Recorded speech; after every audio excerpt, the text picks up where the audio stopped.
Welcome to Hank's Place. At Hank's Place, we live life by God's grace, which is abundant toward us. Thanks to Jesus.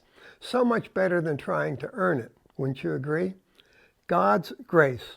We experience God's grace because God is gracious. In Exodus 34:6, when God is showing himself to Moses, we read, the Lord, the compassionate and gracious God, slow to anger and abounding in love and faithfulness. Gracious is used here as an adjective describing God, for grace is one of his attributes. In its verb form, it means to be considerate, to show favor. That God is gracious would mean that he is favorably inclined toward us, that he wants to show us favor, to do what's best for us always. God is gracious. It's not something that he puts on and takes off depending on the situation. He is always gracious. He doesn't decide to show us grace. Grace is who he is. Because he is gracious, he demonstrates grace in everything he does. Now, grace is also what he does because he is gracious. Every action of God toward us involves his grace, his creation, his divine providence, his working in the heart of a sinner, his gift of salvation, his dwelling within and equipping of the saints, and the future that he has prepared for us.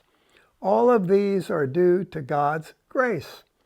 His grace is abundant toward us nowadays because, in case you hadn't noticed, we're living in the grace side of Calvary under a new covenant. Now, a covenant is something where two parties enter into an agreement. It's a contract. One promises to do such and such, and the other has their part of the agreement to uphold. And it's serious. In the old days, a person could kill the other person in the covenant if they broke its terms. Under the old covenant, Israel couldn't uphold their part. Many died, generations perished, even though God desired to shower them with his grace.